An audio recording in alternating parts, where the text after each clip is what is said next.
Tamim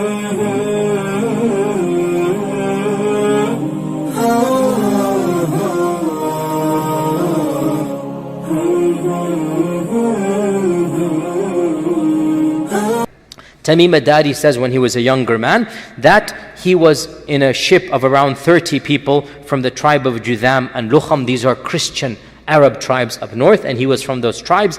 And once a very severe storm came in the ocean, and for 30 days they were lost at sea. After there were 30 days, they were lost at sea. They had no clue where they were until they came to a faraway, ocean that they could not recognize, and they saw an island in the distance. So some of them, Tamim Ad Dajjal and a few of them, took the smaller boat to go get some water, to go get some food. So every large boat has that small boat to go in. So they took that smaller boat to go to that island, and when they landed on that island, they met a very terrifying animal. A beast that could speak to them, a dabba that could speak to them. And we'll mention the dabba when we come to one of the 10 signs. The dabba that could come to them. And this beast was unrecognizable. Like, call him what? Bigfoot or something, Frankenstein, whatever. Not Frankenstein, sorry, scratch that from the record. Bigfoot, not Frankenstein. I guess in our cultural folklore, closer to the Bigfoot. Although the hadith did not describe him. It simply says, a beast that's very hairy. Just nothing but hair, and could speak. And Tamim saw this and his people, and they were terrified. And the beast said, come with me. I'm going to take you to my owner or my master. And they went to this island, and they went to this cave where they saw a man larger than any man they have ever seen. And the man was tied up in a more severe manner than any man they have ever seen. And the man then began to ask a number of questions. And it goes like, 10 questions or so. I'm not going to go into all of them. And they were so terrified, they just responded one after the other. And until in the end, the last question was, of the questions, the Tabariya Sea, is it still there? This well, is it giving water? This land, is it still cultivated? And they answered yes, yes, yes. And always the answer was, a time will come when there shall be no water in that lake. A time will come when this well will be dry. A time will come when this land that you consider to be very beautiful and green will be completely barren. So he's giving predictions in the future. Then he says that, has the Ummi Prophet been sent amongst the Arabs? Has that Prophet been sent amongst the Arabs? And Tamim Ad Dajjal at this time was a Christian, but he was an Arab. He knows the Prophet has come. So he says, yes, he has been sent. And he has come out from Mecca, and he has settled in Yathrib. Because he didn't call it Medina, because only Muslims called it Medina. For those 10 years when Islam was spreading, Yathrib and Medina were the same name, as you know, the same city. And the Muslims called it Medina, and the Munafiqun and the pagans called it, the old name, Yathrib. And that is why we are not allowed as Muslims to call it Yathrib unless we describe it, that this is the pre-Islamic name. In any case, because the Prophet said they call it Yathrib and it is Medina. They call it Yathrib, so we do not call it Yathrib as a name. In any case, so Tamim Ad Dajjal said he has settled in Medina. The Dajjal says, did the Arabs fight him? They say yes. So he says, who won? They say, sometimes he wins and sometimes the Arabs wins, meaning the Uhud. Uhud, they say, was a loss, even though Uhud was not a loss. From our perspective, Uhud was a stalemate. It was not a loss, but the Quraysh interpreted it as a loss. Dajjal then said, if there is good in the Arabs, they should follow him. And I will tell you about me. I am the Messiah. And it is only a matter of time before I am let loose. And when I am let loose, I shall visit every single city on earth in 40 days, except for Mecca and Medina, for they are made haram for me. Every time I come to them, the angels will stop me. Then the Prophet ﷺ stopped his lecture, and he began poking on the mimbar, like this to emphasize. And he said, this is Tiba, this is Tiba, this is Tiba. Did I not tell you about the Dajjal? And they said, yes, you did. Now this hadith ends over here. Now, this hadith is the famous hadith of Tamim Ad Dajjal narrated by one Sahabiya, Fatima binti Qais. And it is in Sahih Muslim, and its chain appears to be authentic. Now, this hadith has caused a lot of controversy in the ummah. Why and how? Because it throws a spanner in what we seem to know about the Dajjal. Other traditions mention that the Dajjal will come towards the end of times. They mention he shall be born to parents who were childless for many, many years, and they're making dua for a child, and they shall be given a child, and they will not recognize that it is the Dajjal. The hadith that we just mentioned about Hafsa says that the Dajjal will come out and appear because of some anger issue. Something happened that made him angry. Whereas this hadith seems to throw all of that to the wind. And that the Dajjal is alive and healthy, he's tied up, he knows he's the Dajjal, etc., etc. And because of this leads us to a very deep issue. Is it allowed to problematize hadith based upon the content and not based upon the chain? You understand this question? Is it allowed for scholars, I'm not talking your average person, for scholars who understand, hadith scholars, to problematize a hadith because the content seems different? And the vast majority of scholars said no. And for good reason. Because if you open this door, then it will never be shut.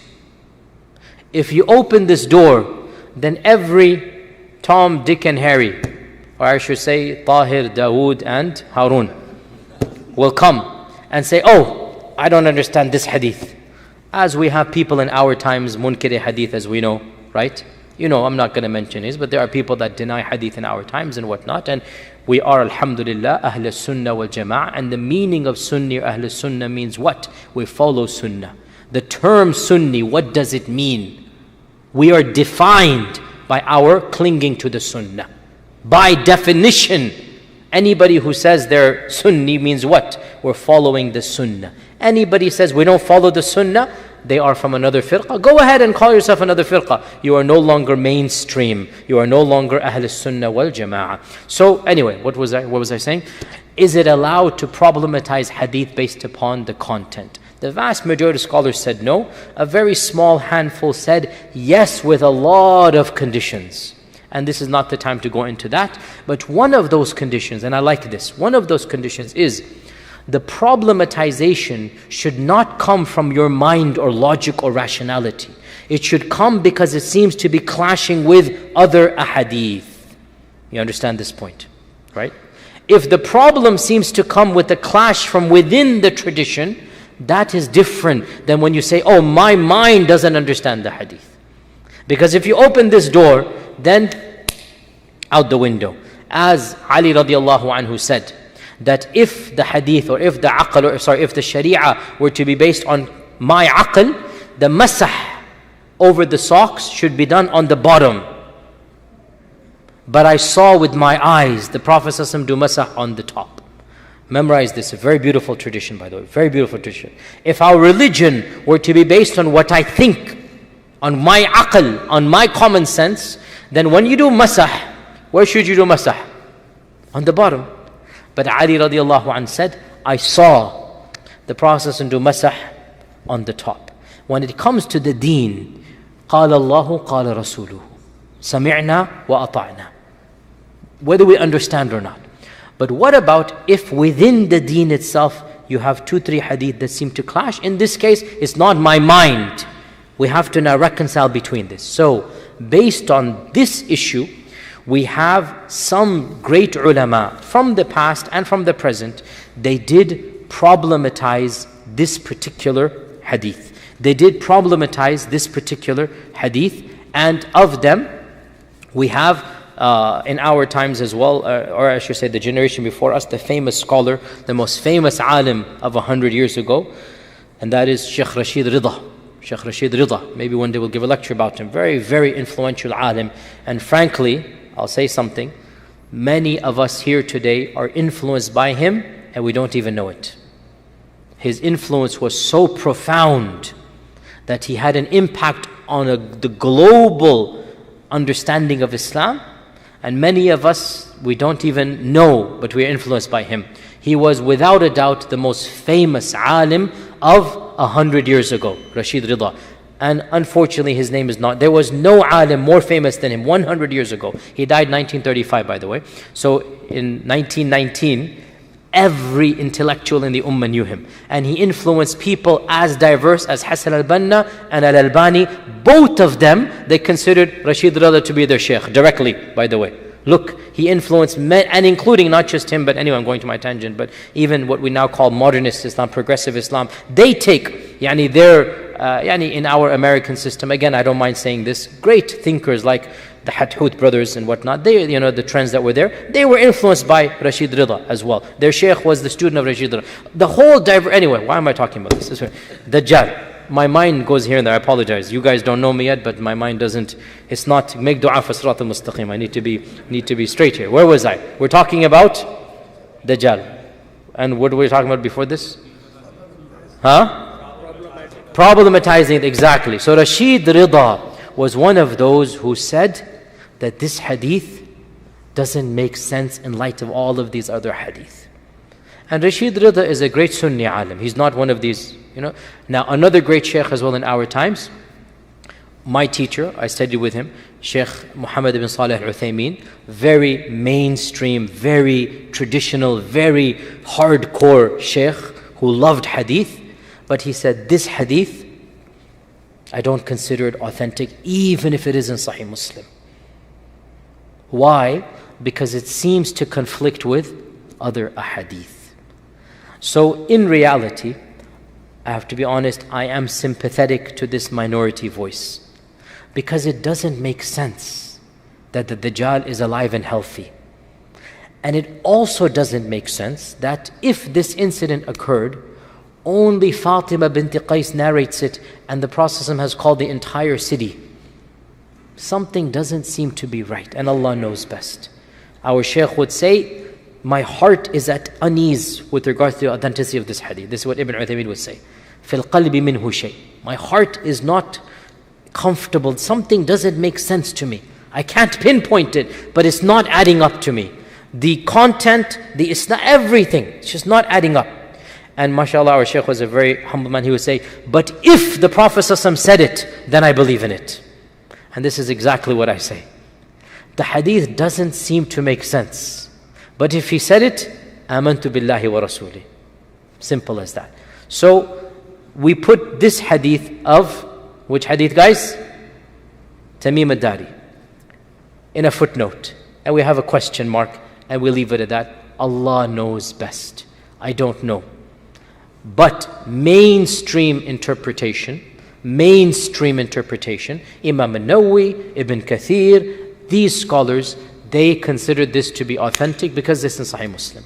Then the issue comes, how do you reconcile this with the other ahadith about the coming of Dajjal, shall be born at a later time, his parents shall be childless, etc., etc. And you have one of two opinions. The first of them is that time and space mean nothing to Allah. And so Tamim ad-Dari got lost in, let me speak in the language of Star Trek, and I'm a big fan of Star Trek when I was a child. They got lost in a different time warp. And so they traveled to a different time and place, and Allah is ala kulli shayin qadir. And they saw an image of Dajjal projected from the future back to their time frame. And Allah ala kulli shayin qadir. Okay, fair enough. And the other interpretation is that Dajjal is in fact alive and healthy, and that he was born, and all of this happened in the past, and then he is being chained and kept as the hadith of Tamim says, and he shall be released in the future. Now the issue comes, the only hadith that mentions alive and healthy and chains is this one hadith of Tamim ad-Dari. That's it. Every other hadith gives a different narrative. So you have two different narratives. Can we reconcile the two? Most scholars try to do that, but it's a very difficult fit. And that's why Shaykh Rashid Rida and Ibn Uthaymin and others, they basically said, look, this one, you have a big beautiful puzzle, right? You have one piece, is just not fitting in. And the puzzle seems complete. And yet you have in the box this piece. So you can say, maybe the manufacturers put this by accident.